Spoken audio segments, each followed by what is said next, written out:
दोस्तों, आज हम आपको एक ऐसी आवाज़ की कहानी सुनाने जा रहे हैं जिसने पूरे भारत को अपना दीवाना बना दिया। यह कहानी है असम के बेटे पूर्वोत्तर की शान जुबिन गर्ग की। 18 नवंबर 1972 को मेघालय के पूरा नाम जगह एक लड़के का जन्म हुआ। घर में ही संगीत का माहौल था। उनकी माँ गायक थी, पिताजी भी कला और साहित्य से जुड़े थे। कहते हैं ना कि कला खून में होती है, वही बात जुबिन पर भी सही बैठती थी। बचपन से ही ढोलक, तबला, बांसुरी की धुनें उनके दोस्त बन गई। जब उनके हम उम्र बच्चे खिलौने से खेलते रहते, तब जुबिन संगीत में खोए रहते। लेकिन रास्ता आसान नहीं था। असम के छोटे से कस्बे से निकले इस कलाकार को बहुत कम संसाधन मिले, फिर भी उन्होंने हार नहीं मानी। जुबिन ने असमिया, बोडो, बांग्ला, नेपाली दर्जनों भाषाओं में गाना शुरू किया। धीरे धीरे असम में लोग कहने लगे, ये लड़का हमारी संस्कृति को दुनिया तक पहुंचाएगा, और सच में यही हुआ। अब कहानी में आता है प्यार का मोड़। मुंबई में पढ़ाई कर रही एक लड़की गरिमा सेंकिया जुबिन की बहुत ही बड़ी फैन थी। उन्होंने एक दिन चिट्ठी लिखी, मैं आपकी आवाज़ सुनकर बहुत प्रभावित हूँ। किस्मत देखिए, जुबिन ने उस चिट्ठी का जवाब भी दिया।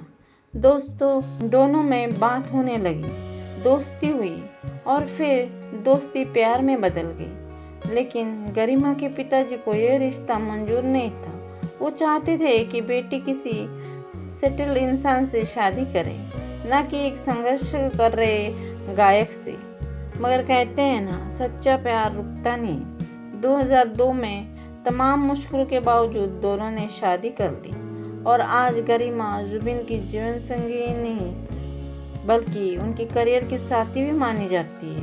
अब आते हैं उस पल पर जिसने जुबिन गर्ग को पूरे भारत में मशहूर कर दिया।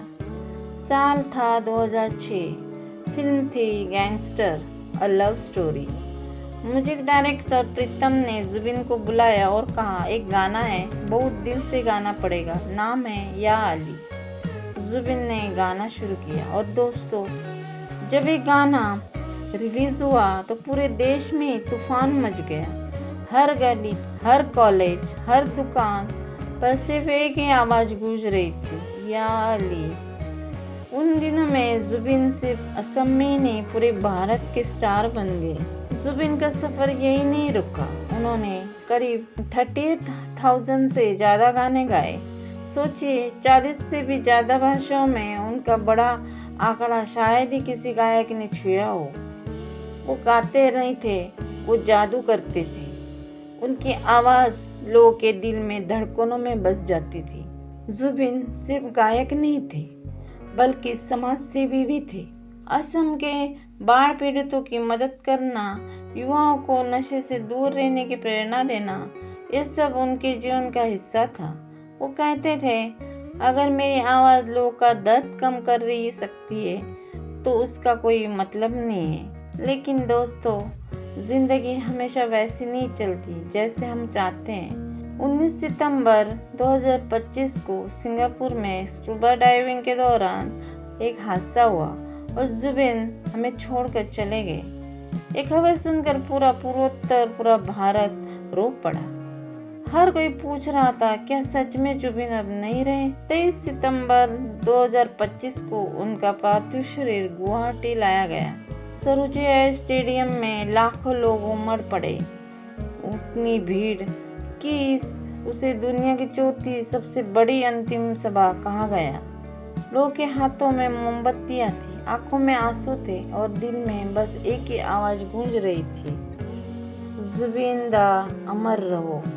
दोस्तों, जुबिन गर्ग ने हमें सिखाया कि कला किसी सीमा में नहीं बनती। उन्होंने दिखाया कि असम का एक साधारण लड़का पूरे भारत की आवाज़ बन सकता है। उन्होंने हमें गाने दिए, प्यार दिया, और वो यादें ही दी जो हमेशा दिल में गूंजती रहेंगी।